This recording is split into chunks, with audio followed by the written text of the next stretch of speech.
Sadi dinten teh kieu we nya milarian rongsok teh liatin aing. Ini rongsokna. Ieu teh sarada kita sadinten mun kengeng. Di bumi teh sareng sawah apa teh?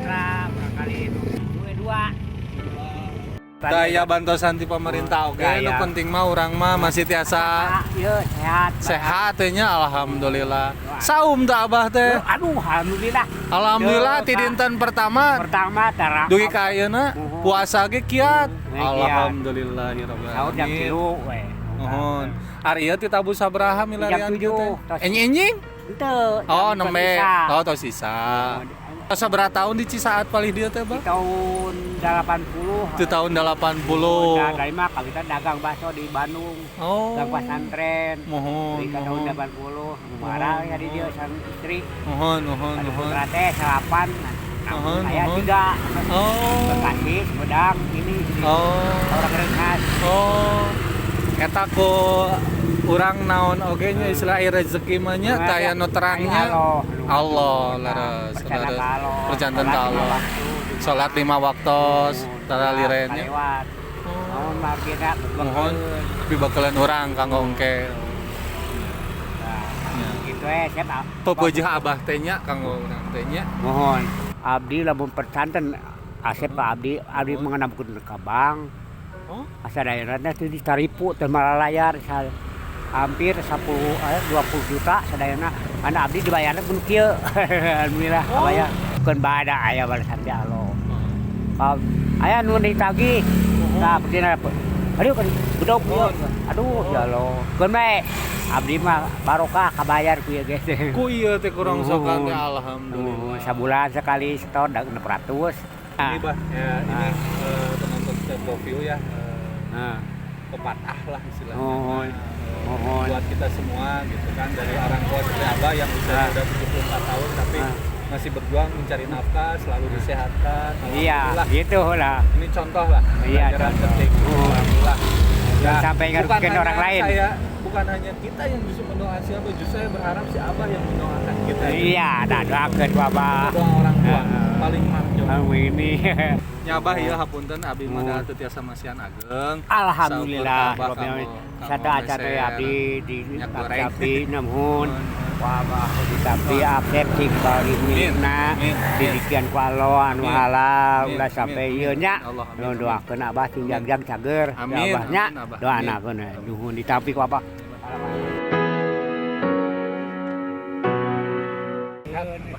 Nyanunya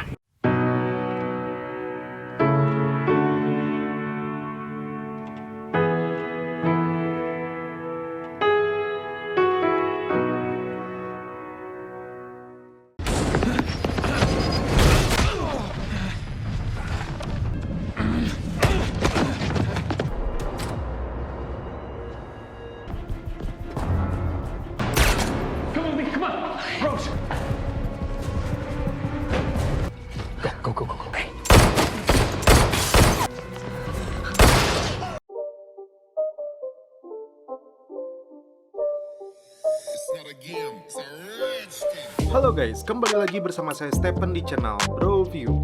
Kali ini saya akan membawakan alur cerita film yang berjudul The Night Agent. Series The Night Agent ini bercerita tentang seorang agen FBI bernama Peter yang ditempatkan di sebuah ruangan bawah tanah Gedung Putih untuk menjaga saluran telepon yang tidak pernah berbunyi. Namun suatu malam, telepon itu tiba-tiba berdering yang membawanya pada sebuah konspirasi kejam yang mengancam keamanan negara. Seperti apakah kisahnya? Langsung saja, sebelum masuk ke ceritanya seperti biasa siapkan apa? Ya tentunya Kopai dan Utbray untuk menemani kalian dalam menonton alur cerita film ini. Selamat menyaksikan dan celepot!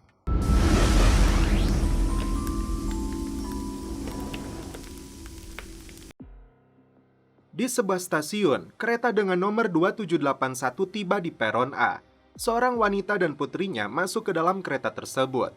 Agen FBI bernama Peter Sutherland yang jadi tokoh utama dalam film ini memberikan tempat duduknya kepada mereka. Di waktu yang sama, dia melihat seorang pria yang mencurigakan meletakkan tas ranselnya di bawah kursi penumpang setelah itu dia keluar dari kereta. Ketika Peter berinisiatif mengecek tasnya, tak diduga isinya bom aktif yang siap meledak.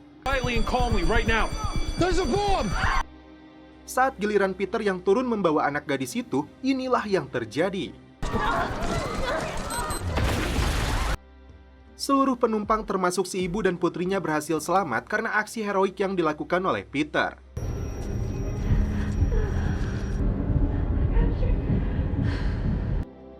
Petugas kepolisian menyebut hanya satu orang yang menjadi korban tewas dari aksi pengeboman ini.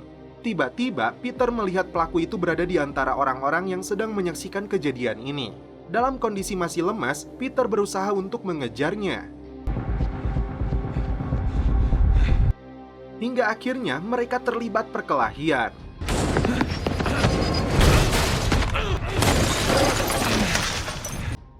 Peter sempat melihat tato ular di punggungnya. Sial, Peter tertabrak saat berusaha untuk menangkapnya. Scene berpindah ke sebuah perusahaan jasa keamanan cyber yang direkturnya adalah wanita cantik bernama Rose Larkin. Dia sedang bersiap untuk sesi wawancara di stasiun televisi tentang bisnisnya itu. Di waktu yang sama, Rose mendapat tambahan modal usaha untuk perusahaannya.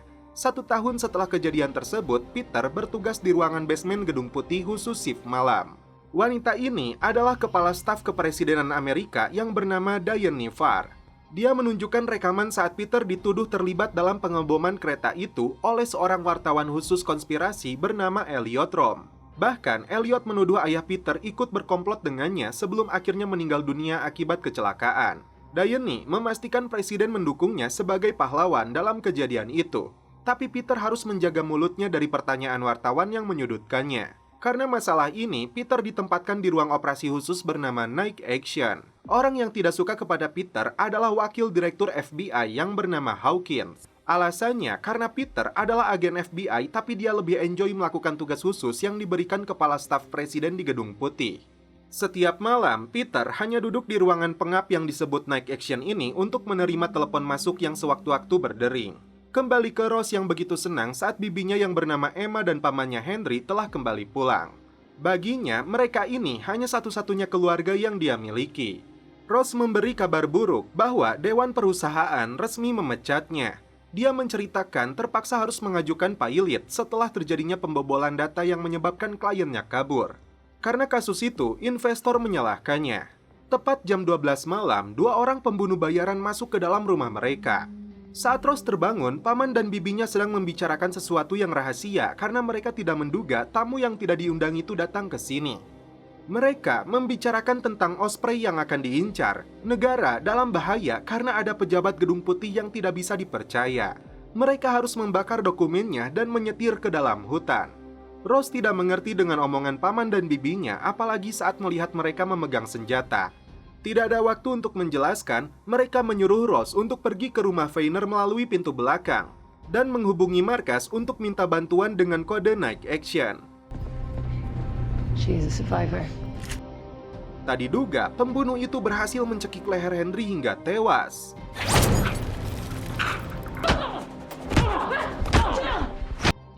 Bahkan, Emma ditembaki beberapa kali oleh pelaku lainnya. Saat hendak kabur, Rose melihat wajah pelaku. Dia segera masuk ke dalam rumah itu untuk menghubungi nomor tersebut. Peter yang sedang standby menerima telepon itu. Rose lalu menyebutkan kata sandinya. Peter ingin tahu apakah dia ini Sidewinder atau Gazelle. Rose bingung karena yang dia tahu pamannya bernama Henry dan bibinya bernama Emma. I think too. Karena situasi darurat, Peter segera mengontak polisi untuk datang ke TKP. Rose makin ketakutan karena pelaku itu mengejarnya. Disinilah agen Peter memberi panduan agar Rose mengunci pintu toilet dari dalam, tapi dia tidak boleh masuk ke sana.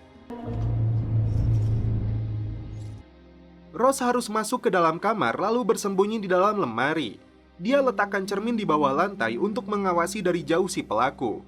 Pembunuh bayaran yang bernama Dale itu naik ke lantai atas dan terkecoh dengan pintu kamar mandi yang terkunci. I'm in the closet now. Okay, good. The police are on their way. Stay still. Karena tidak ada siapapun di dalamnya, pelaku mulai mendekat ke arah Rose. Peter meminta Rose melawannya sekuat tenaga sampai aparat tiba di sana.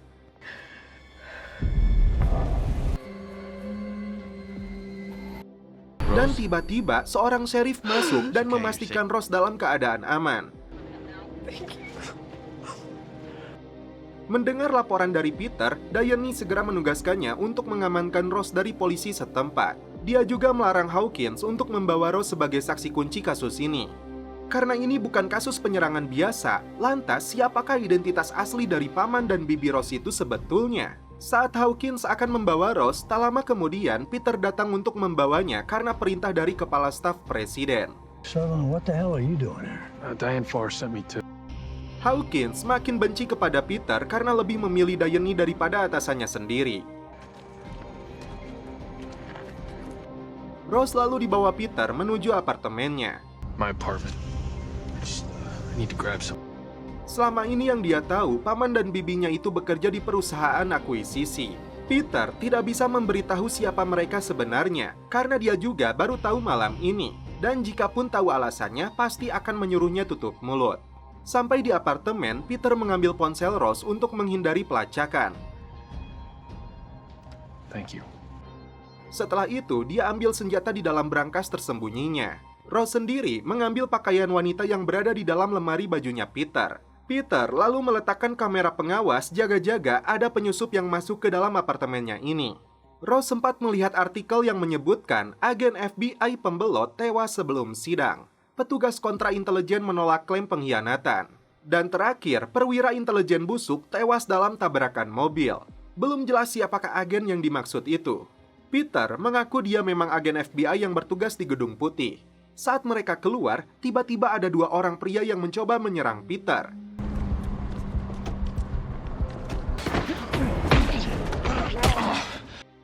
Mereka mengincar Peter karena dituduh terlibat dalam ledakan kereta api. Ternyata mereka berdua terintimidasi dari berita yang dimuat wartawan itu. Peter menyuruh mereka menyerahkan dompetnya. Awalnya Rose mengira akan mencuri uang mereka, padahal maksud Peter menahan KTP mereka untuk laporan kepada Diane. Peter menjelaskan bahwa dia dan ayahnya dituduh sebagai pengkhianat. Naas bagi ayahnya tewas dalam kecelakaan sebelum membersihkan namanya. Tak diduga, pelaku kembali muncul untuk membunuh Rose. Peter segera meminta bantuan ke markas. Aksi kejar-kejaran dan baku tembak pun terjadi.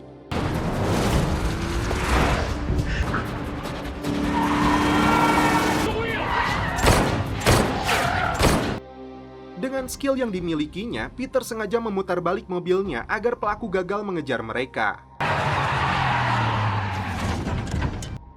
Peter lalu membawa Rose ke sebuah villa yang berada di daerah terpencil milik temannya. Setelah memastikan semuanya aman, Peter mengaku baju cewek yang dipakai Rose adalah milik mantan tunangannya yang pergi ke Texas meninggalkannya. Peter menjelaskan bahwa Night Action adalah program kontra-intelijen. Dia bertugas untuk menjawab telepon dari agen malam yang terancam dan mengalihkan panggilan. Rose sedikit menyimpulkan, apakah ini artinya paman dan bibinya itu seorang mata-mata untuk pemerintah?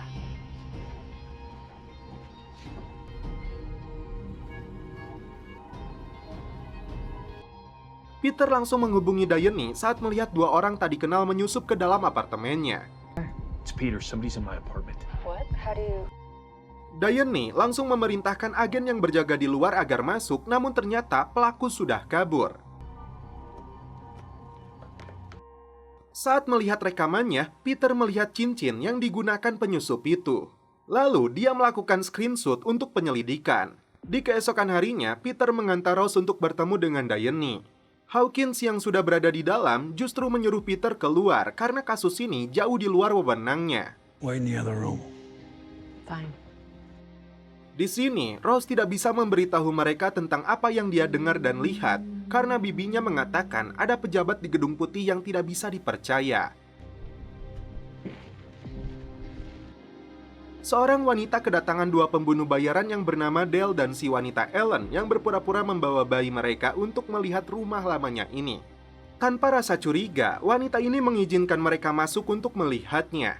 Padahal mereka langsung membunuhnya untuk mendapatkan sebuah tas. Lalu Dale mengirim pesan kepada orang yang memberinya perintah, dan bayi itu mereka tinggalkan begitu saja di rumah ini. Dan setelah itu film pun berlanjut ke episode 2. Diceritakan 3 bulan sebelum kejadian itu, Rose begitu optimis perusahaannya akan memiliki 200 karyawan di kuartal ketiga tahun depan. Saat wawancara sedang berlangsung, tiba-tiba Ross mendapat telepon dari pelanggan terbesarnya bernama Lawrence Finster. Dia mengatakan sistemnya telah dibobol oleh peretas dan meminta imbalan 7,2 juta dolar dalam bentuk Bitcoin. Saat Ross mengeceknya ke ruang kontrol, ternyata pelakunya temannya sendiri yang bernama Adam. Kembali ke saat Ross diinterogasi oleh Hawkins yang mendesaknya untuk menyebutkan ciri-ciri pelaku. Karena belum percaya kepadanya, Ross memilih untuk bungkam dan lupa dengan ciri-ciri pelaku. Untuk sementara waktu, Ross akan ditempatkan di sebuah hotel dengan pengawalan dari beberapa agen. Sampai saat ini, Hawkins sendiri masih meremehkan Peter sebagai agen yang tidak profesional, tapi Diane justru sangat mempercayainya. Di dalam kamar hotel ini, Ross merasa seperti di dalam sel penjara karena tidak ada ponsel dan akses internet untuk menonton Broadview sebagai obat jenuhnya.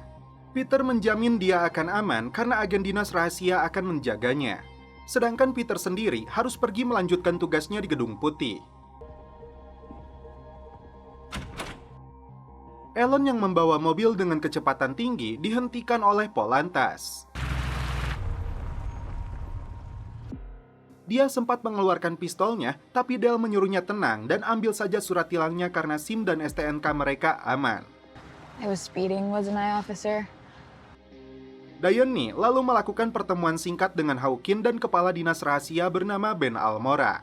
Hawkins mengakui bahwa Henry dan Emma bekerja untuknya di kontra intelijen.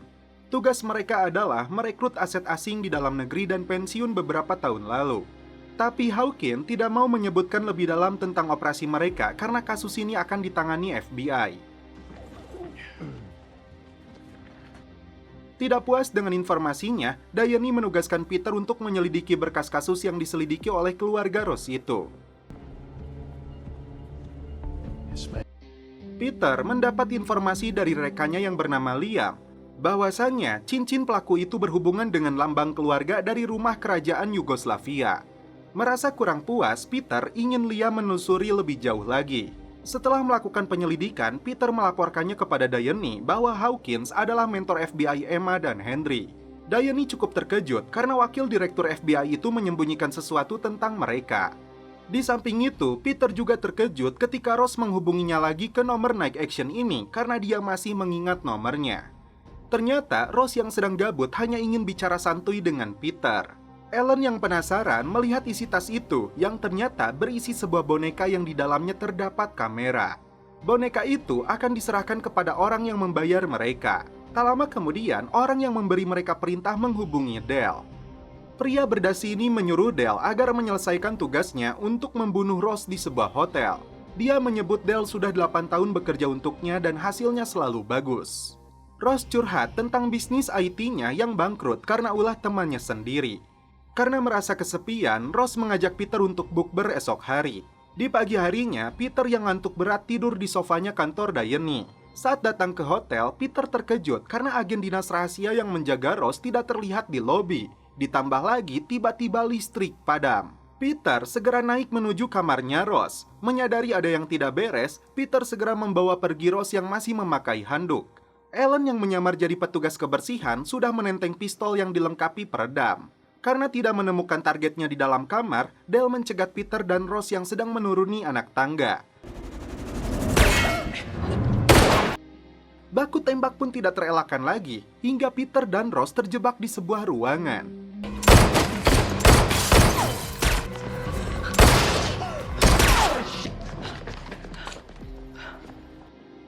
Karena Peter kehabisan peluru, mereka terpaksa memecahkan kaca jendela untuk jalan keluarnya. Peter terjatuh karena kacanya tidak kuat menahan beban. Setelah itu, dia suruh Ross untuk melompat.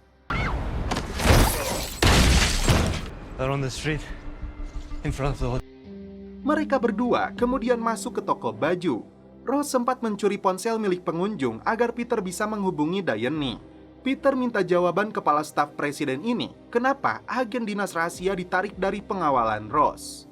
Panggilan Peter lalu di loudspeaker agar dua pimpinan dinas rahasia yang bernama Ben Almora dan Nathan Brick mendengar langsung apa yang terjadi kepada Ross. Setelah didesak, mereka mengaku perintah dikirim 30 menit lalu di sistem Pegasus untuk menarik mundur agen yang mengawasi Ross.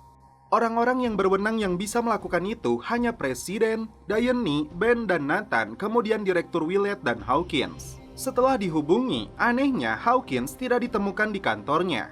Diane berencana untuk menjemput Peter dan Rose untuk dibawa ke Gedung Putih. Tapi Peter menolaknya karena ancaman ini sendiri berasal dari pejabat Gedung Putih.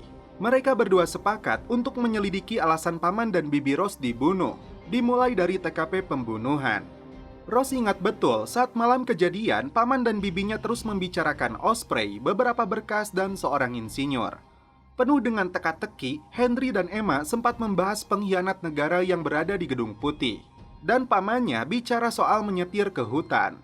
Peter menyimpulkan, drive maksud pamannya adalah hard drive yang berada di hutan.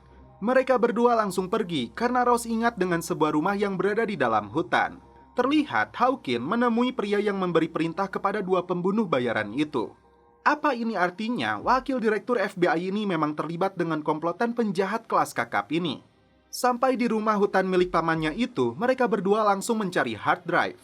Dale sendiri mendapat perintah baru dari atasannya untuk sebuah rencana. Peter akhirnya menemukan hard drive itu di celah batu tungku pembakaran.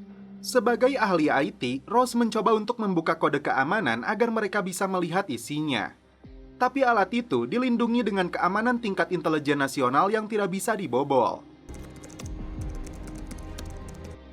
Peter terkejut saat melihat nama foldernya 2781 terenkripsi. Karena nomor 2781 itu adalah nomor kereta yang diledakkan saat Peter menaikinya. Timbul pertanyaan besar, kasus apa yang sedang ditangani Henry dan Emma dengan kasus pengeboman kereta itu? Peter lalu menghubungi Diane ke sambungan telepon Night Action agar dia tidak bisa melacak keberadaan mereka sekarang. Ternyata Hawkins yang menarik agen dinas rahasianya karena perintah itu keluar dari komputer kantornya. Setelah itu, komplotannya memastikan Hawkins tidak bisa memberitahu mereka karena Hawkins ditemukan telah mati oleh petani singkong di Maryland. Peter sangat terkejut, wakil direktur FBI saja mampu mereka bunuh. Khawatir terjadi sesuatu kepada mereka, Diane meminta Peter untuk membawa Rose dan hard drive-nya ke Gedung Putih. Dan setelah itu, film pun berlanjut ke episode 3.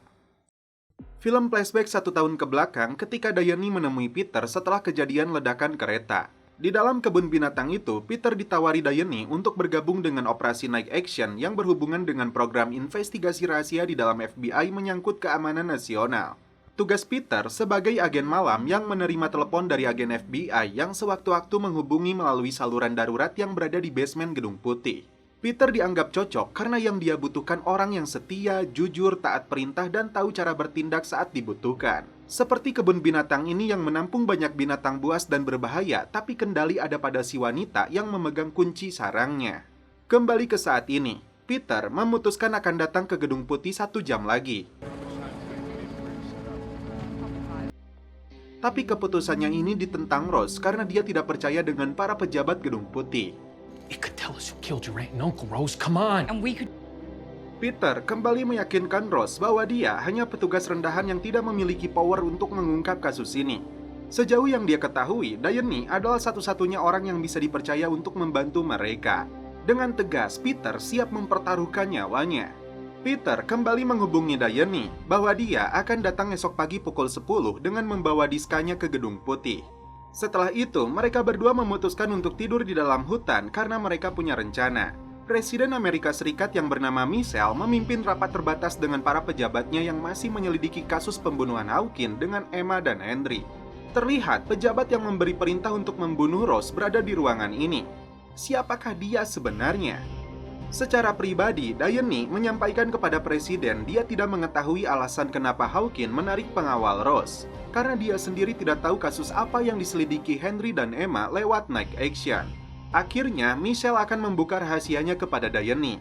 Di pagi hari, Peter masih terjaga dari tidurnya agak jauh dari posisi kabin untuk mengawasi apakah pembunuh itu akan datang ke tempat ini. Tiba-tiba, si Ellen muncul berpura-pura minta bantuan. Tak lama kemudian, si Dale menyelinap dari belakang untuk melemparkan granat.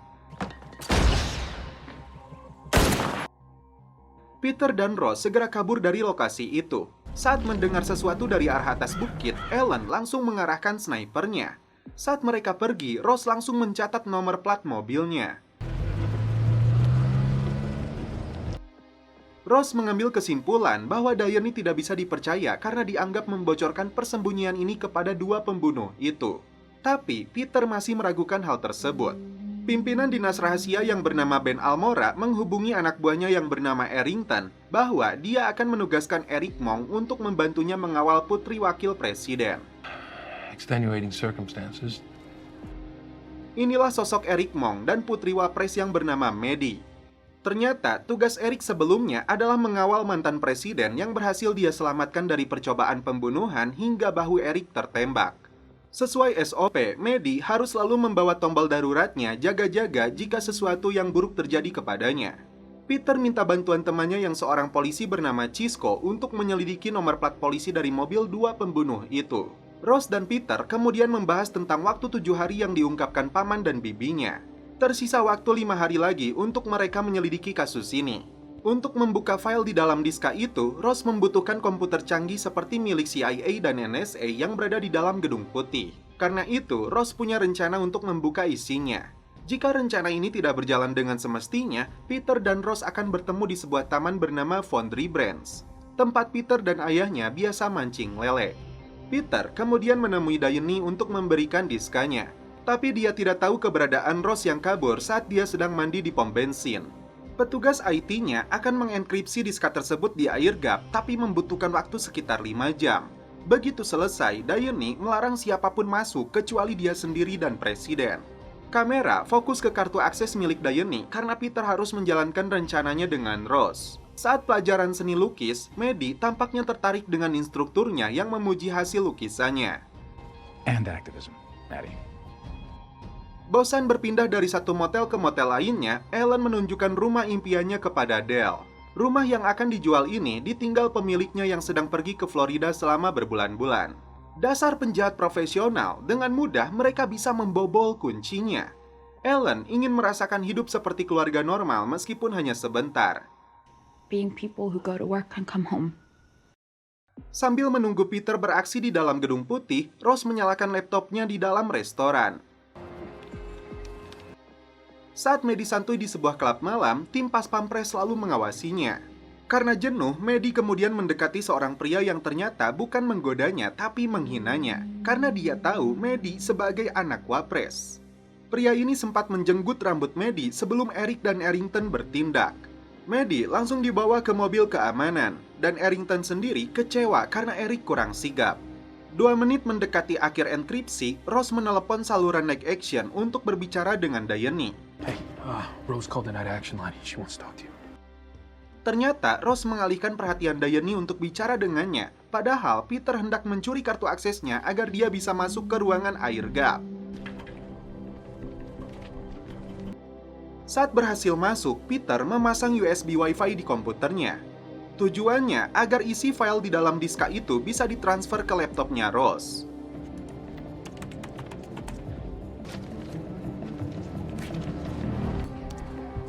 Yes. Ross tampak tegang karena 2 orang polisi masuk ke restoran ini. Karena itu, dia menutup teleponnya. Diane bermaksud untuk masuk kembali ke air gap, tapi dia lupa kartu aksesnya. Untung saja, ketika Diane mencarinya, Peter buru-buru meletakkannya lagi di bawah kertas. Using a new burner. Where the hell is my... Meski sempat tegang, alhamdulillah Ross berhasil mendapatkan filenya. Sedangkan Diane terkejut karena file yang berada di dalam diska itu kosong melompong. Saat Ross akan pergi, polisi itu memanggilnya karena adaptor laptopnya tertinggal di dalam restoran. Diane akhirnya mengetahui ada yang memasang USB Wi-Fi di komputer ini. Or something. Or you did. Dia yakin Peter sengaja melakukan ini dan mungkin saja dia juga yang membunuh Hawkins. Peter tidak mengelak telah menyelinap masuk ke dalam air gap. Tapi dia balik menuduh Diane karena mengirim 2 pembunuh itu ke kabin padahal Peter hanya sekali menelepon ke ponsel Diane. Saat itu juga, Diane minta anak buahnya untuk memindai ponselnya.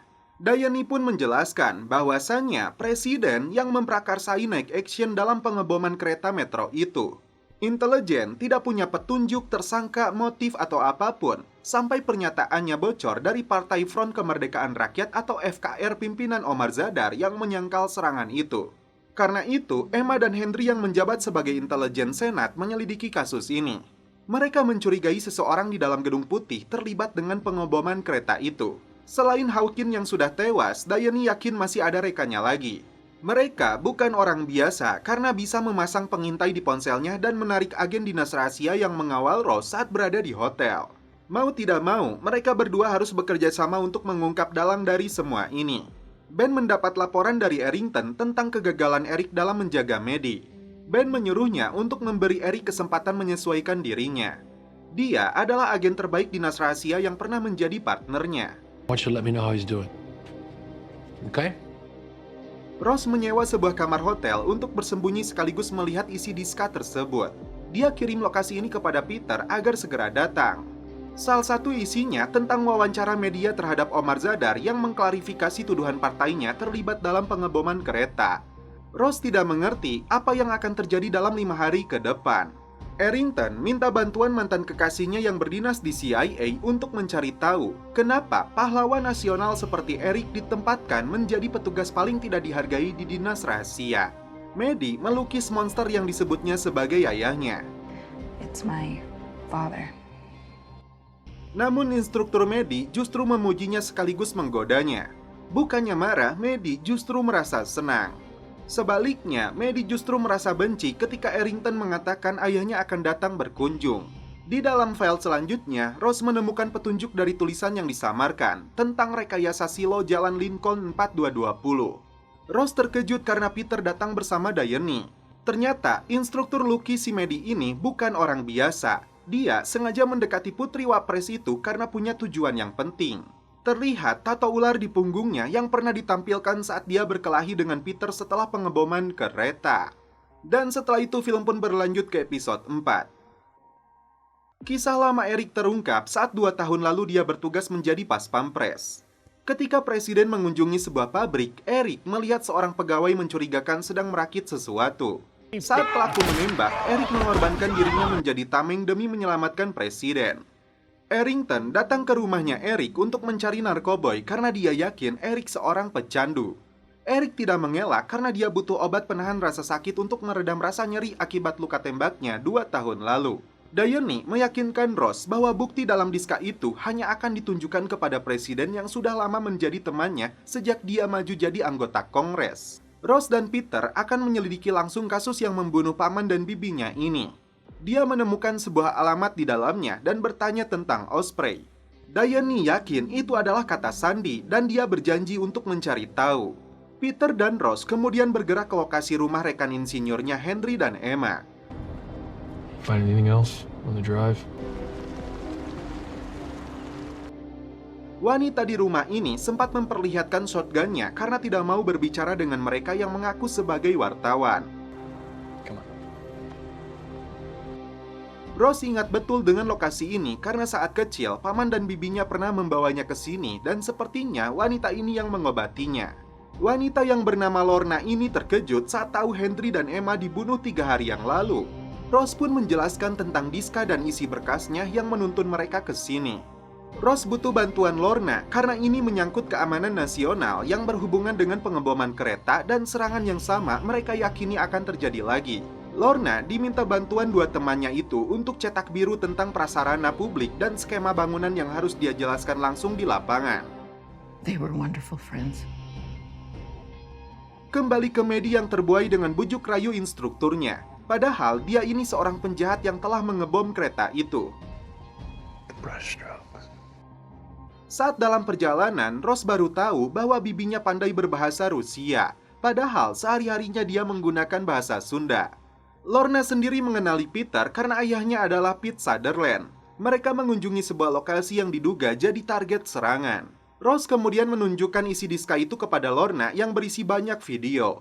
Tapi saat ini mereka bertiga bingung apa targetnya di sekitar lokasi ini. Saat masuk ke toilet, Peter merasakan ada getaran karena ternyata di bawah kafe ini adalah lintasan kereta api metro. Saat melihat peta, Peter menunjukkan terowongan kereta ini berada di bawah Wilson Boulevard. Sedangkan Ross melihat saluran gas besar yang membelah 2 terowongan kereta.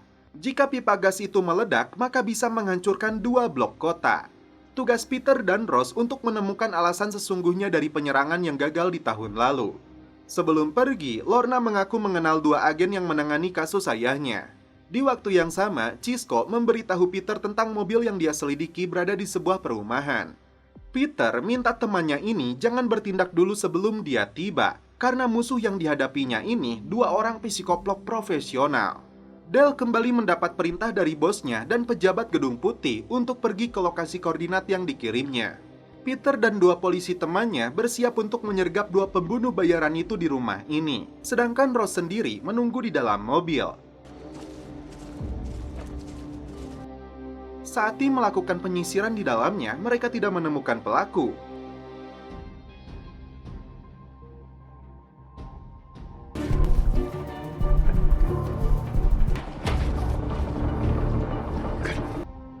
Ternyata 2 psikoplog ini sudah berada di dalam rumah Lorna untuk membunuhnya. We just want to play. I'm gonna have fun with you. Get it over with. Arrington melihat arsip berita 2 tahun lalu di laptop temannya saat Presiden Amerika mengunjungi Eric di rumah sakit setelah berhasil menyelamatkannya. Peter dan Rose kemudian menyewa sebuah kamar hotel untuk mereka beristirahat dan memikirkan langkah selanjutnya. Mereka berdua tampak akrab dan curhat satu sama lain tentang kehidupan pribadinya. Setelah membunuh Lorna, 2 psikoplog ini menguburnya di dalam hutan untuk menghilangkan jejak. Di pagi hari, Peter menceritakan tentang ciri-ciri pelaku yang waktu itu mengebom keretanya. Couldn't really see his face though. Dia sempat mengejar dan melihat tato ular di tubuhnya. Eric mengecek keamanan studio lukis milik instrukturnya Maddie. Setelah Eric keluar, mereka berdua pun langsung celepot. Freaked out. Putri Wapres ini sepertinya mabuk cinta kepada pria yang salah karena sedang memanfaatkan dirinya. Rose menunjukkan video rekaman sebelum penyerangan kereta itu. Seorang wanita terlihat duduk 5 jam di dalam kafe itu. Ketika Peter melihatnya, wanita itu sedang berbicara melalui mikrofon. Ternyata wanita itu adalah Arrington dari Dinas Rahasia. Dan rupanya pejabat Gedung Putih yang menjadi otak pembunuhan yang dilakukan 2 psikoplog itu adalah wakil presiden sekaligus ayahnya, Maddie. Peter meyakini ini bukan serangan teror lagi tapi upaya pembunuhan. Pertanyaan besarnya, siapakah yang akan dibunuh? Faktanya, hubungan Wapres dan putrinya memang buruk terdengar dari keributan yang terjadi. Lantas, apa hubungan Arrington dengan semua konspirasi ini? Film pun berlanjut ke episode 5. Dosen seni yang merayu Maddie mengirimkan pesannya kepada Matteo bahwa dia sudah makin dekat dengan putri Wapres itu. Film flashback 4 tahun sebelumnya, saat Arrington dan puluhan agen lainnya dilantik menjadi dinas rahasia di bawah pimpinan Ben Almora. Dia mengingatkan dinas rahasia punya misi 0 gagal yang harus dijunjung tinggi. Jangan pernah membuat kesalahan dalam tugasnya karena itu bisa mengubah seluruh sejarah. Ibu Arrington sengaja hadir untuk mendukung putrinya. Dia juga sempat memegang kalung warisan ibunya yang diberikan kepada Arrington. Kembali ke saat Arrington mengawal Maddie yang sedang bertemu dengan ayahnya. Lagi-lagi, keduanya terlibat perdebatan, tapi di depan kamera, raut wajah Maddie berubah agar terlihat senang dan bahagia. Saat Maddie sedang curhat kepada Arrington di dalam kamar kampusnya, tiba-tiba dia mendapat informasi ada seorang agen FBI dari Gedung Putih ingin menemuinya. Ternyata Peter ingin bertanya kepada Arrington, saat pengeboman terjadi tanggal 27 April tahun lalu, dia sedang mengawal siapa. Meskipun Peter agen FBI dan mendapat perintah dari kepala staf, tetap saja Arrington tidak akan memberitahunya, karena itu sangat rahasia kecuali atasannya mengizinkan. Rose khawatir Maddie jadi salah satu target dalam serangan yang akan terjadi. Dia menjamin Maddie dalam kondisi aman di bawah perlindungannya. Rose dan Peter memutuskan untuk mencari petunjuk dari cincin pelaku dengan mencari petunjuknya di dalam perpustakaan kampus ini. Ben Almora yang kesal langsung menemui Diane saat mendapat laporan dari agennya bahwa Peter berani menginterogasi bawahannya itu tentang keberadaan Maddie tahun lalu padahal itu bukan wewenangnya. Keduanya saling menyalahkan satu sama lain dalam kasus ini. It was your guys who deserted Rose Larkin at her hotel. Peter masih ragu pelaku pengeboman itu adalah FKR. Karena jika benar, pemerintah pastinya akan melakukan operasi militer. Petugas berwenang yang menutup kasus penyelidikan itu adalah Hawkins yang saat ini sudah meninggoy. tapi Peter akan mencoba minta informasi dari Jandoynya. Agar lebih efektif, Peter berangkat sendiri dan Ross akan standby di perpus ini untuk mencari petunjuk tentang logo cincinnya. Errington seperti menutupi sesuatu ketika Peter menyebut melihat dia sedang standby di salah satu kafe saat kejadian tahun lalu itu. Peter lalu bertanya tentang kata Sandy Osprey yang mungkin dia ketahui. Errington mengelak mengetahuinya. Saat pelajaran seni selesai, Maddie meninggalkan sebuah kertas untuk si profesor. Tak hanya sebatas ancaman, Ben melaporkan kepada Presiden, Wapres, dan Direktur FBI bahwa Peter dan Ross datang ke kampus untuk menemui agennya atas perintah Diane untuk menyelidiki ancaman terhadap Maddie. Adu mulut kembali terjadi di antara mereka karena Wapres khawatir dengan keselamatan putrinya. Diane mengaku kepada Presiden dia belum tahu apa yang mereka selidiki. Karena ini berbahaya, Michelle minta Diane untuk menarik mereka ke sini.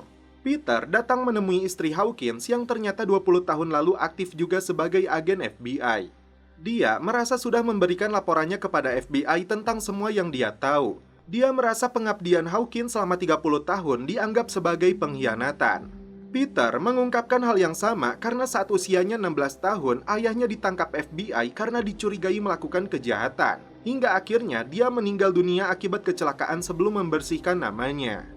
Peter tidak tahu apakah suaminya itu dibunuh karena mengungkap kebenaran atau sebaliknya. Tapi yang jelas, pertanyaan itu harus terjawab karena jika tidak akan menimbulkan situasi yang lebih buruk. Sementara itu, Ross mendapat titik terang tentang lambang keluarga Pavelic yang sangat mirip dengan cincinnya. Sebuah artikel menyebutkan Pavelic menolak panggilan putra mahkota untuk mengembalikan monarki. Istri wakil direktur FBI ini akhirnya membuka fakta yang suaminya ceritakan, bahwa ada seseorang yang mengganggu penyelidikan FBI, tapi dia bukanlah Omar Zadar. Suspects none connected to Zadar. Hasil penyelidikan Hawkins mengarah langsung kepada kontraktor pemerintah bernama Toon Lake Industry. Ternyata di saat Hawkins menghilang, dia sedang melakukan pertemuan rahasia dengan mereka. Kembali ke Ross, tersangka yang diduga membawa Pavelic ternyata mirip dengan pembunuh yang mengejarnya, yaitu si Dell. Istri Hawkins ini menambahkan bahwa suaminya merasa kehilangan dengan tewasnya Henry dan Emma. Bahkan dia menangis di malam itu. Dia berharap Peter berhasil mengungkap kasus ini dan membuatnya sepadan. Scene berpindah ke profesor seni yang memberitahu Matteo bahwa Maddie nanti malam akan datang ke sini tanpa pengawalnya. Dosen seni ini merasa bersalah telah memanfaatkan Maddie untuk kepentingan Matteo. Karena ternyata mereka berdua adalah pasangan kekasih. Eric mengaku teledor kepada Ben dengan tugas barunya karena dia belum menyesuaikan diri. Untuk Errington, dia menilai sebagai wanita cerdas dan agen yang profesional, tapi terlalu dekat dengan Maddie karena menganggapnya sebagai teman yang bisa mempengaruhi pekerjaannya. Setelah Maddie mengenakan gaun yang dipilihnya, Errington meminjamkan kalung peninggalan neneknya agar Maddie terlihat lebih sempurna. Peter kembali ke perpustakaan untuk memberitahu Ross apa yang dia dengar dari istrinya Hawkins, terutama tentang kontraktor pemerintah bernama Toon Lake Industry. Ternyata temuan mereka ada kaitannya, karena Pavelic hilang setelah mengkritik di media sosial kontraktor pertahanan di Amerika yang melakukan operasi bayangan di Balkan. Dan kontraktor itu adalah Toon Lake Industry. Peter lalu menghubungi Diane untuk mencari tahu tentang kontraktor ini karena yakin berhubungan dengan kasus pembunuhan terhadap paman dan bibinya Ross. Diane mengaku hanya tahu sedikit. Yang jelas, mereka berdua disuruh datang ke Gedung Putih untuk menemui Presiden. Untuk mengetahui pejabat yang terlibat adalah dengan menelusuri keuangannya. Ternyata kontraktor itu telah banyak mentransfer uangnya kepada Wakil Presiden Ashley Redfield. Terungkap pula, direktur utama kontraktor itu adalah Gordon Wick. Errington menyuruh Eric untuk cuti karena malam ini dia sendiri yang akan mengawal Maddie. Setelah itu, Errington dan agen dinas rahasia lainnya mengawal Maddie ke lokasi pameran seni. Setelah bertemu temannya, Maddie beralasan ingin masuk ke toilet. Sebelum masuk, agen dinas rahasia ini memastikan dulu kondisi di dalam toilet itu. Ketika Peter dan Ross akan berangkat ke Gedung Putih, dua pembunuh bayaran yang sudah menunggu ini langsung membuntuti mereka dengan alat GPS yang sudah dipasang di bawah mobilnya Peter. Karena sudah menunggu terlalu lama, Errington masuk ke dalam toilet, tapi ternyata Maddie sudah kabur melewati jendela dan meninggalkan ponselnya. Eric dan dua temannya yang sedang remi langsung bergerak setelah mendapat informasi putri Wapres itu hilang. Dan Maddie sendiri berhasil sampai di rumah dosennya tanpa pengawalan. How long do we have? Couple hours. Seluruh agen diterjunkan untuk mencari keberadaan Maddie. Eric mengaku pernah melihat Maddie dan dosen seninya yang terlalu akrab. Menyadari hal tersebut, mereka langsung mencari alamatnya. Ketika si profesor dan Maddie sedang indahoy, tiba-tiba si Matteo muncul dan langsung menembak pacarnya ini. Saat itu juga, Maddie dibawa kabur oleh Matteo. Errington dan Eric yang tiba di TKP terkejut saat melihat mayat si dosen. Dan setelah itu, film pun berlanjut ke episode 6. Diceritakan 2 tahun lalu ketika Dale dan Ellen membuang mayat Pavelic ke dasar danau. Cincin yang sebelumnya milik Pavelic itu diambil dan sejak saat itu digunakan oleh Dale. Kembali saat Peter dan Rose sedang dalam perjalanan ke Gedung Putih. Peter merasa sedang dibuntuti sebuah mobil dan karena itu dia tancap gas. Karena tidak ingin ketahuan, Dale dan Ellen sengaja belok kanan menjauhi targetnya. Wapres terkejut saat Ben memberitahu bahwa putrinya diculik orang tidak dikenal. Peter merubah rencananya untuk membawa Rose ke Gedung Putih. Dia menitipkan Rose di rumah sahabatnya yaitu Cisco. Jika sesuatu yang buruk terjadi, mereka sepakat untuk bertemu di Waduk Cirata, tempat ayah Peter biasa mancing. Di ruangan tempat profesor itu biasa melukis, Eric dan Errington menemukan banyak lukisan wajahnya Matteo. Di waktu yang sama, Ben datang untuk membebas tugaskan Errington karena dianggap gagal melindungi Maddie. Dan kasus ini akan ditangani oleh Eric. Tapi, Eric tetap minta bantuan Errington karena dia lebih mengenal Maddie luar dan dalam. Saat Rose dan Cisco sedang ngobrol di dalam apartemennya, di luar pasangan psikoplok ini mengawasi jika target mereka keluar.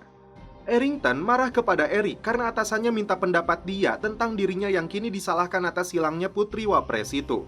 Mereka sepakat tidak ada bos atau bawahan di antara mereka berdua karena yang terpenting sekarang adalah kerjasama untuk menemukan Maddie. Setelah ingat dengan kotak rahasia yang disimpan Maddie, Errington menemukan sebuah brosur tentang New Leaf, yaitu organisasi lobi lingkungan global. Ketuanya adalah Paulo, mirip dengan pria yang dilukis si profesor. Peter ke Gedung Putih untuk menemui Diane.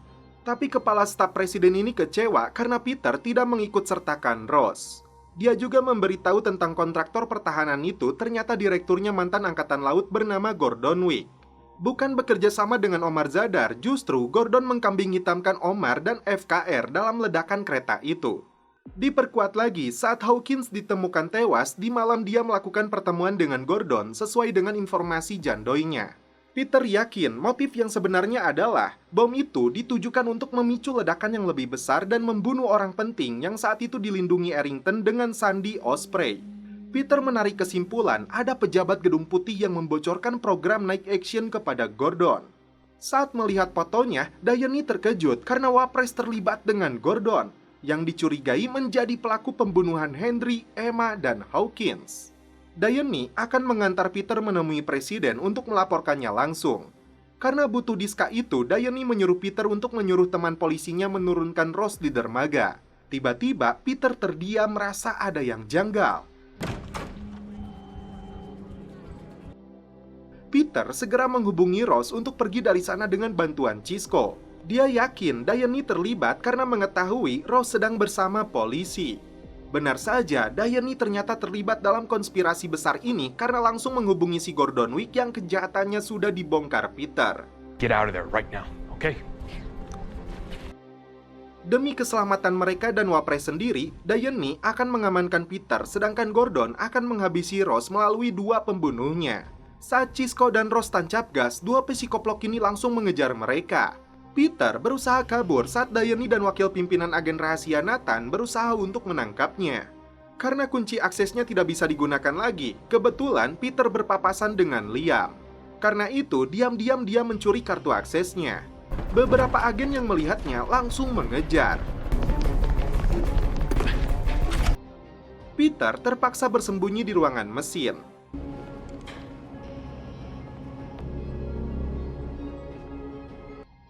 Dia melihat agen yang mengejarnya memasukkan kode untuk masuk ke lift keamanan. Situasi yang menegangkan terjadi juga saat Cisco dan Rose dikejar 2 pemburu itu.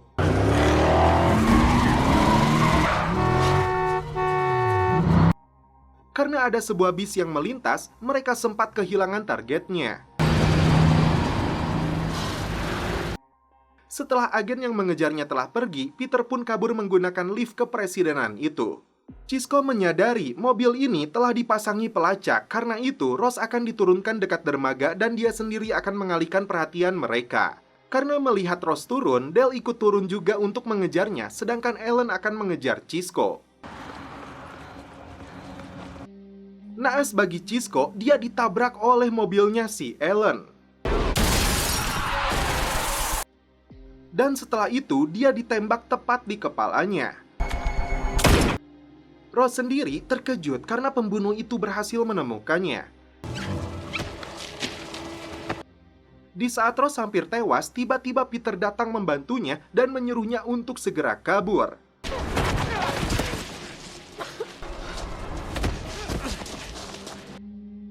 Psikoplok ini hampir membunuh Peter, dan sekarang giliran Ross yang membantunya. Eksekutor dari semua pembunuhan itu akhirnya tewas di tangan Peter.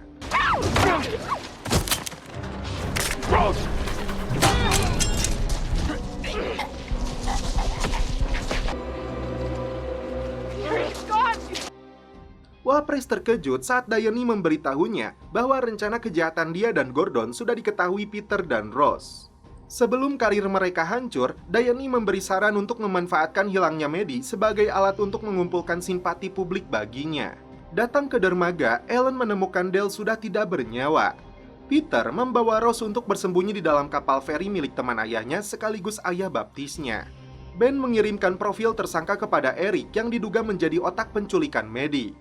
Errington yang terkejut merasa tidak percaya. Peter dan Ross yang sedang berada di dalam kapal mendengar siaran pers dari wakil presiden. Dia menceritakan kisah hidupnya yang ditinggal istrinya karena penyakit kanker dan anak bungsunya yang bernama Sarah saat usianya 3 tahun. Satu-satunya darah daging yang dia miliki hanyalah Maddie. Dia berharap rakyat Amerika di luar sana bisa membantu menemukannya. Yang mengejutkan, Wapres ini menyebut pelaku penculikannya adalah Peter. Dan setelah itu, film pun berlanjut ke episode 7. Dikisahkan 14 tahun lalu sebelum Redfield menjadi wakil presiden Amerika. Setelah istrinya meninggal dunia, dia sibuk merawat kedua putrinya yang masih kecil seorang diri.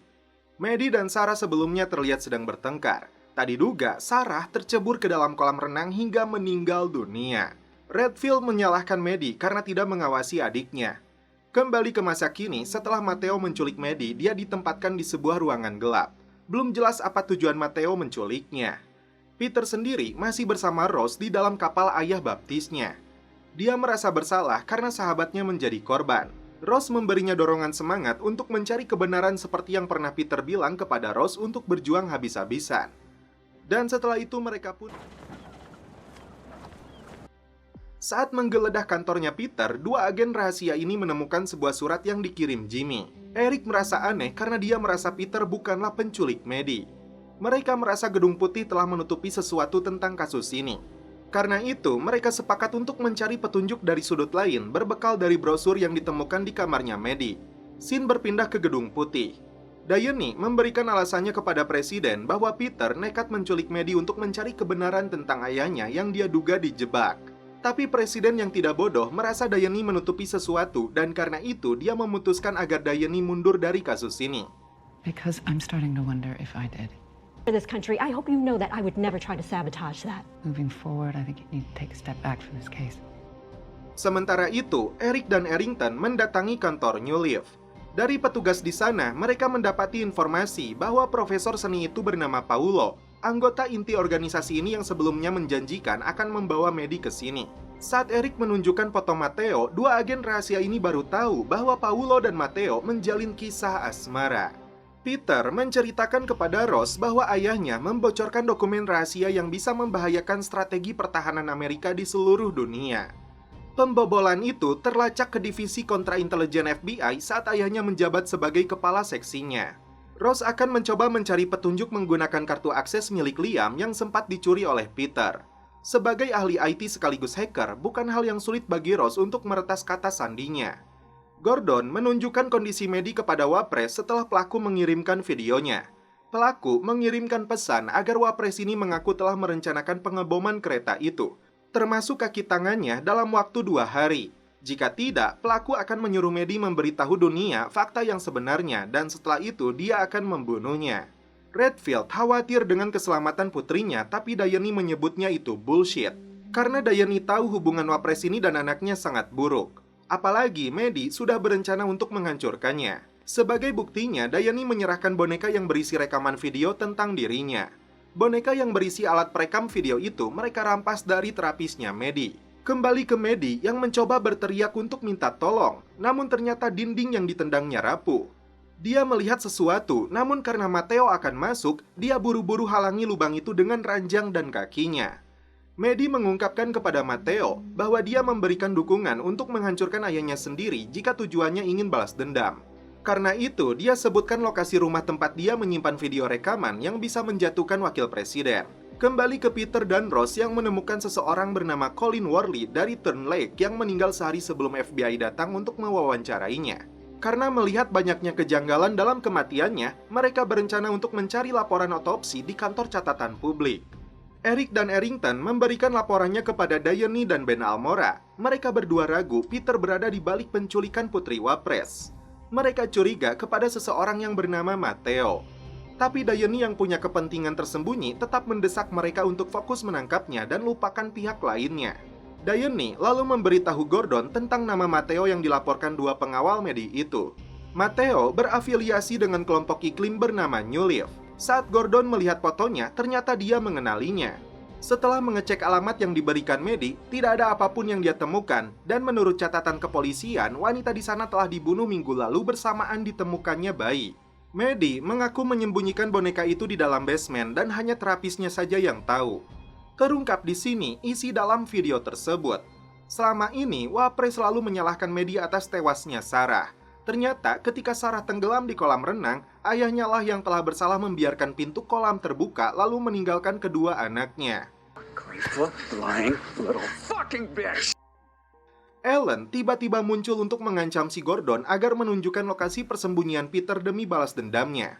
Gordon berjanji akan membantu menemukannya asalkan Ellen bersedia mengurus Maddie karena dia tahu pelaku yang telah menculiknya. Rose masuk ke dalam kantor dinas catatan publik untuk mendapat salinan terkait dengan Colin Worley. Sementara Peter yang menunggu di luar mendapat masalah baru karena beberapa pemuda di sana mengenali dia. Karena tidak bisa mengisi formulir dan menunjukkan identitasnya, Rose berusaha membujuk petugas ini. Tapi wanita ini tidak mau memberikannya karena dia bisa dipecat. Tapi setelah dia keluar, Rose kembali dipanggil oleh wanita itu yang ternyata memberikan berkasnya. Karena di ruangan tadi ada kamera CCTV yang merekamnya. Saat Rose keluar, para pemuda itu mengepung dan membawa ke sebuah gang. Untung saja Peter datang lalu menembakkan suarnya yang membuat mereka langsung kabur. Kembali ke Eric dan Errington yang datang menemui Jim. Ayah baptisnya Peter ini rupanya seorang reporter di Baltimore Sun. Dia juga menceritakan ayahnya Peter adalah sahabatnya selama bertahun-tahun. Karena dia tidak punya anak, Peter dianggap seperti anaknya sendiri. Hubungan mereka renggang setelah Jimmy menyelidiki kasus ayahnya Peter. Menurut kesimpulannya, memang benar ayahnya Peter seorang pengkhianat FBI. Jimmy menegaskan tidak tahu keberadaan Peter, tapi dia juga yakin Peter tidak mungkin terlibat dalam penculikan putrinya Wapres. Saat melihat fotonya, mereka bertanya di mana Jimmy menyimpan kapal pribadinya itu. Setelah mengecek berkas tersebut, mereka menemukan anak perusahaan Turn Lake yang bernama Alwantine Manufacturing. Di waktu yang sama, saat Peter melihat berkas Colin Worley, ternyata dia adalah pelaku pengeboman kereta itu dengan tato ular di tubuhnya. Kesimpulannya, Turn Lake pimpinan Gordon menyewa Colin untuk meledakkan kereta. Tapi setelah itu, mereka mengejarnya untuk menutupi jejak. Hari beruntung bagi Eric dan Errington yang berhasil menangkap Peter dan Rose dengan mudah saat keluar dari kapalnya. Dan setelah itu, film pun berlanjut ke episode 8. Film kembali flashback sesaat setelah ledakan kereta itu. Peter berusaha menangkap si Matteo yang telah meledakkan kereta. Tapi usahanya gagal. Terungkap di sini, Matteo ternyata memiliki saudara kembar yang bernama Colin. Dan orang yang memerintah Colin adalah Gordon Wick yang berkomplot dengan wakil presiden. Singkat cerita, Colin kembali pulang ke rumahnya tapi mendapati Matteo telah tewas dibunuh dan dibuat seakan overdosis narkoboy. Untuk menghilangkan jejak, Colin menukarkan identitasnya dengan Matteo. Jadi, sebetulnya yang masih hidup itu adalah Colin, dan Matteo, saudara kembarnya, telah tewas. Peter dan Rose berusaha menjelaskan kepada Eric dan Errington bahwa mereka dijebak oleh Diane dan Wapres yang jadi dalang pengeboman kereta api tahun lalu. Saat melihat identitas pelaku yang ditugaskan meledakkan kereta api, ternyata sama persis dengan dugaan dua agen rahasia ini yang telah menculik Maddie. Ketika dua sheriff yang mereka panggil telah datang, Eric dan Errington memutuskan untuk menutupi penangkapan ini. Di dalam kereta itu, Peter kembali menjelaskan bahwa target sebenarnya peledakan kereta itu adalah orang yang dikawal Errington tahun lalu saat dia berada di kafe.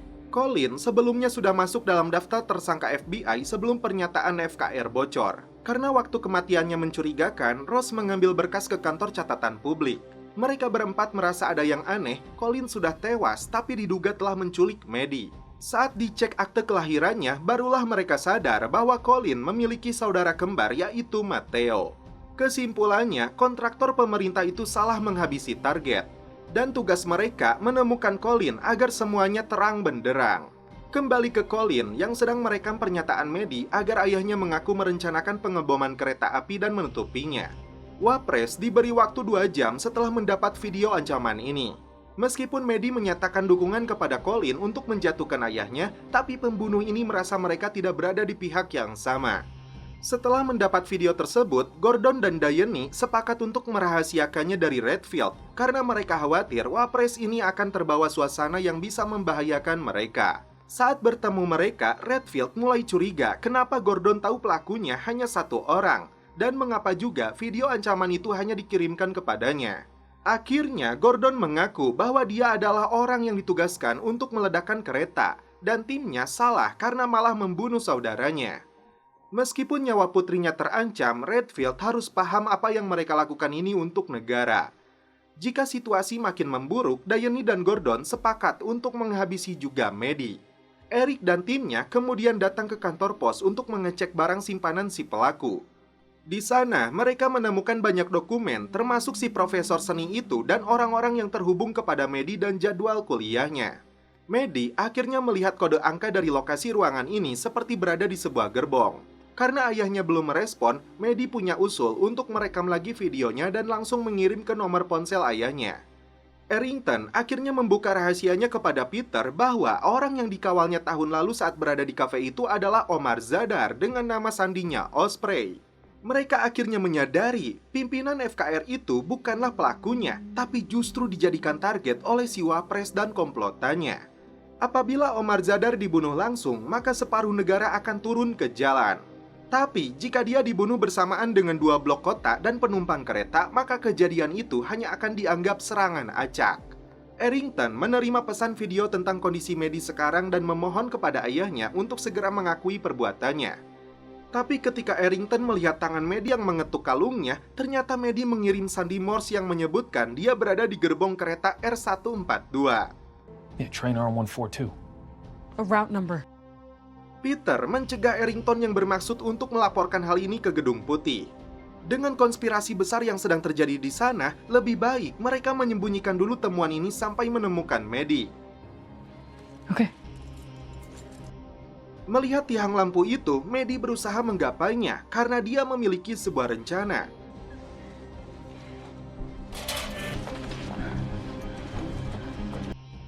Presiden melarang Diane untuk ikut dalam rapat terbatas berkaitan dengan Omar Zadar yang mau membuat konsesi. Michelle membuka pintunya untuk bekerja sama dengan pimpinan FKR, tapi hal ini ditentang oleh Wapres. Dia menyebut Zadar sebagai kelompok separatis yang berbahaya. Presiden Amerika ini menegaskan Zadar adalah politisi yang sah dan dicintai rakyat. Karena itu, Michelle memilih untuk menjadi teman daripada musuh. Ternyata, inilah alasan Wapres membenci Zadar yang membuatnya tidak sepaham dengan Presiden, padahal dia telah memberinya tiket Wapres.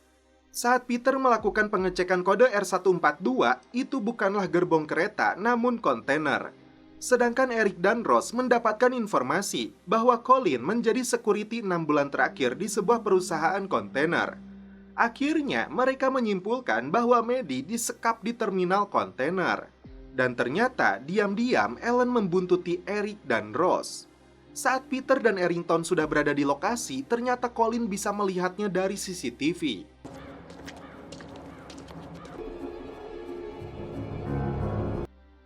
Dia bergegas pergi untuk membawa Maddie. Karena banyaknya kontainer di tempat ini, Errington dan Peter berpencar.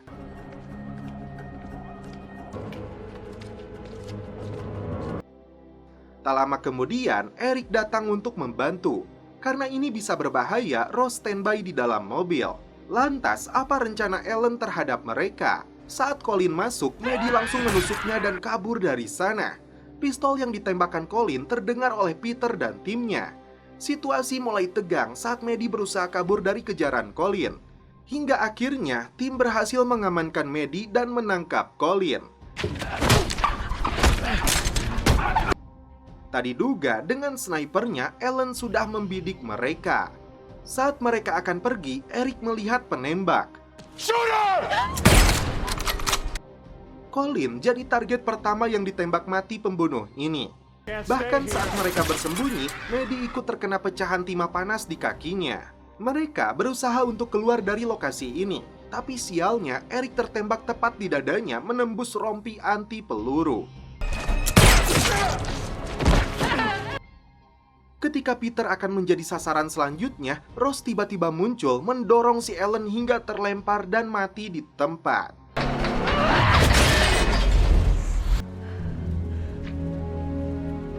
Namun, setelah itu film pun berlanjut ke episode 9. Film kembali flashback 1 tahun sebelumnya saat ledakan kereta itu terjadi. Di saat situasi negara sedang darurat, Wapres meminta Diane untuk datang ke rumahnya. Ternyata, Wapres memperkenalkan Gordon kepadanya sekaligus mengakui pengeboman itu direncanakan olehnya untuk membunuh politisi asing di tanah Amerika. Dia akan membunuh Omar Zadar karena presiden tidak mau menerima pendapatnya. Diane dipaksa untuk membantu mereka karena jika tidak, presiden dan pemerintahan ini akan hancur. The whole administration is in jeopardy. Kembali ke TKP, Rose mengangkat telepon milik Ellen saat Gordon menghubunginya. Setelah tugasnya selesai, Gordon menyuruh Ellen untuk ke rumah aman. Tapi Rose berpura-pura lupa alamatnya karena rekannya yang mengurus. Di sini, Gordon sadar bahwa Ellen sebenarnya sudah mati. Naas bagi Eric, dia tewas dalam tugasnya. Peter membenarkan apa yang Maddie dengar bahwa ayahnya memang terlibat dalam pengeboman kereta untuk membunuh Omar Zadar. Karena waktu penyerangan semakin dekat, Peter dan Rose segera pergi untuk mengungkap semua ini. I text you first. Got it. I'll explain everything. Gordon merasa bingung siapakah wanita yang mengangkat ponselnya Ellen. Situasi makin kacau setelah Diane memberitahunya tentang kejadian di terminal kontainer. Wapres sendiri bisa bernafas lega karena putrinya baik-baik saja. Gordon mengatakan pesawat Zadar akan mendarat pukul 4 pagi di pangkalan gabungan Andrew. Dia memastikan pimpinan FKR itu tidak akan menjadi masalah lagi. Mereka sepakat untuk membagi tugas. Wapres akan mendalami Maddie sejauh mana dia tahu tentang kasus ini. Begitupun dengan Diane yang akan menginterogasi Errington.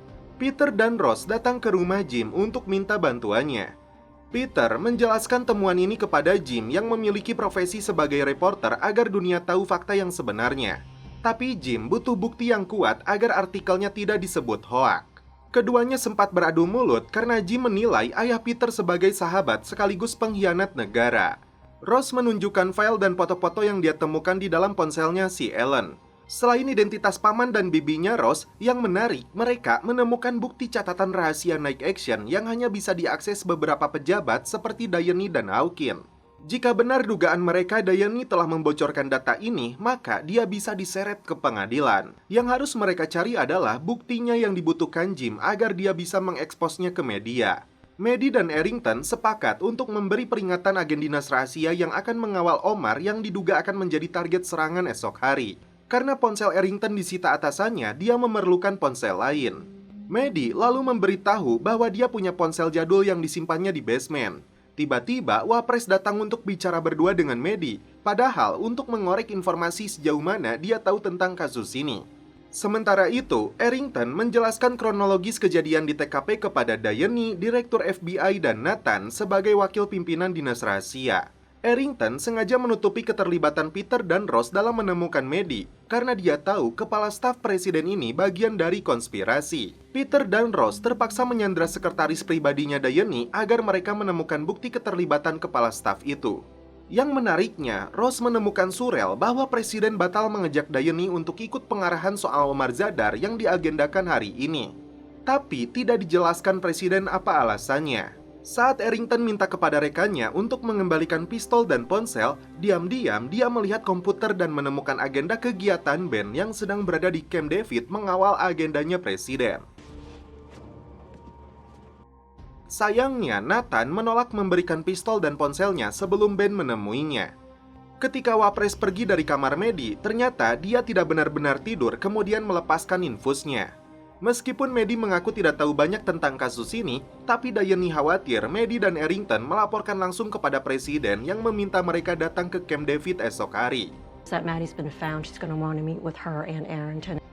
Di samping itu, Maddie mendengar percakapan ayahnya dengan Gordon melalui sambungan telepon tentang kasus ini, dan kemungkinan terburuknya dengan memberi grasi.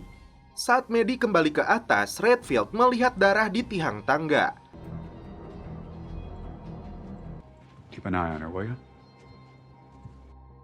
Maddie lalu memberikan ponselnya kepada Arrington.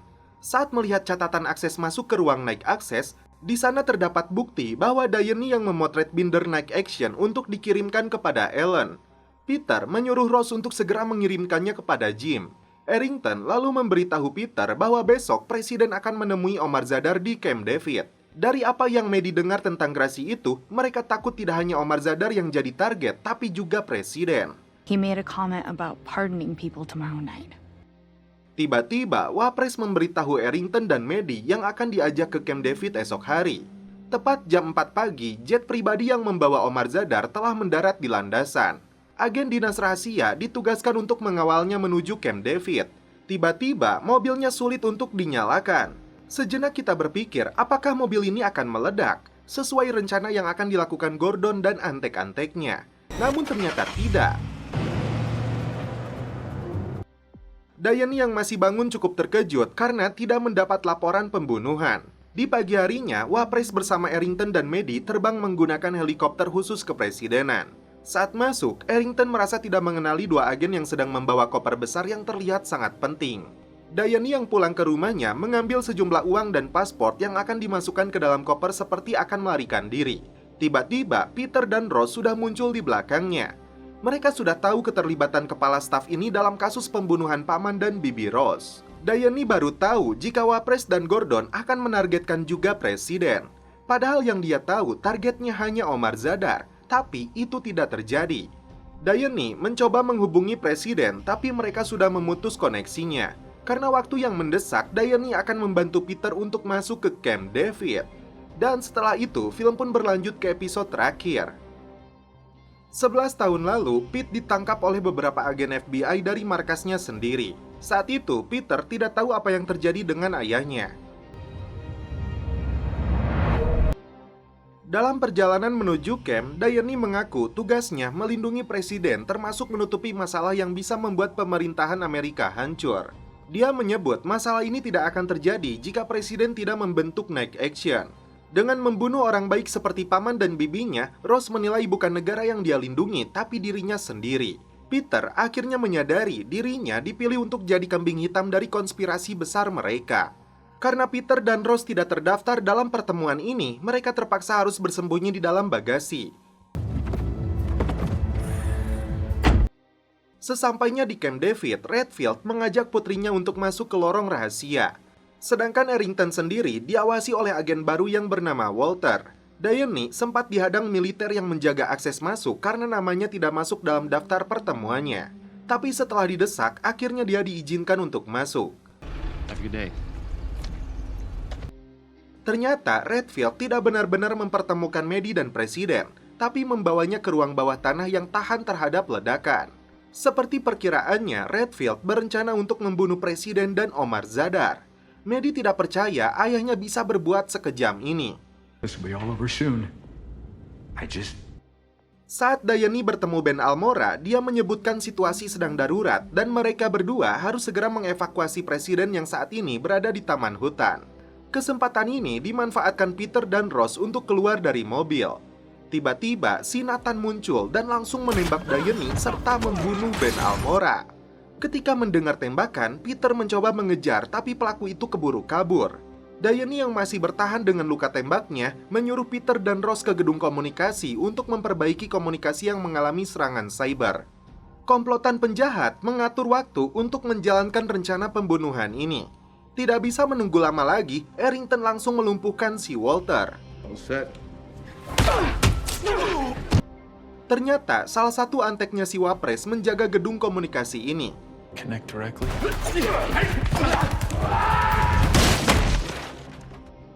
Si Gordon yang mendapat laporan dari Nathan akan kabur dengan jet pribadinya. Rose bertugas untuk memperbaiki komunikasi. Talk. Just the two of us. Sedangkan Peter yang mempunyai waktu hanya beberapa menit saja harus berupaya menggagalkan serangan ini.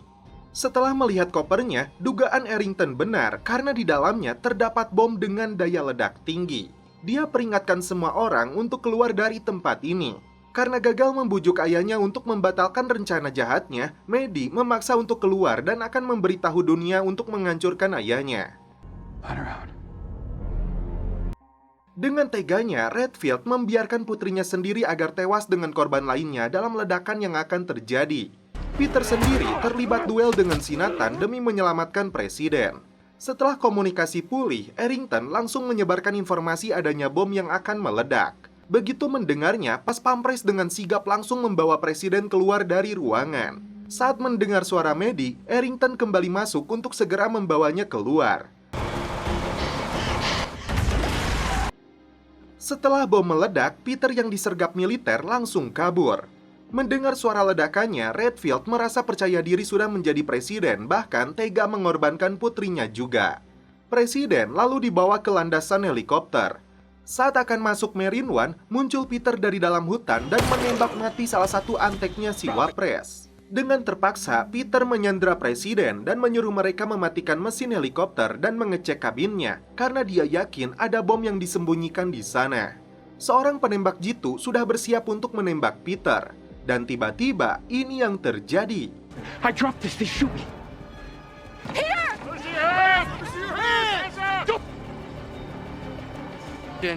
When you have it, take it.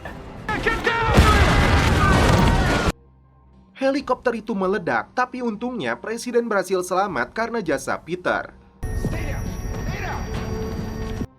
Rose merasa lega Peter selamat meskipun dia harus ditangkap.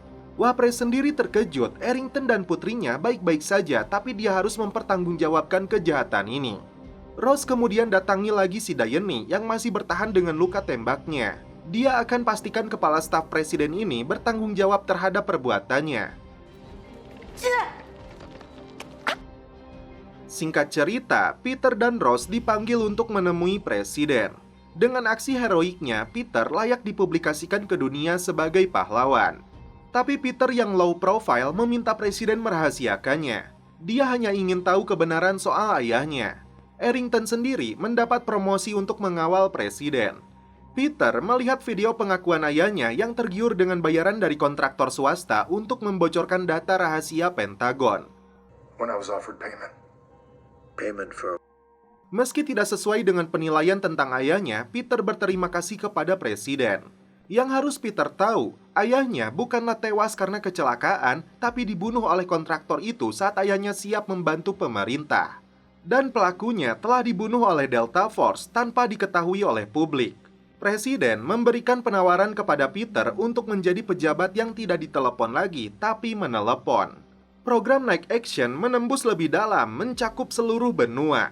Sebelum take off, Peter minta Rose untuk setia menunggunya hingga cair THR. Dan setelah itu, film pun berakhir. Oke guys, terima kasih yang sudah menonton sampai episode terakhir ini. Salam percelopotan duniawi, keep enjoy.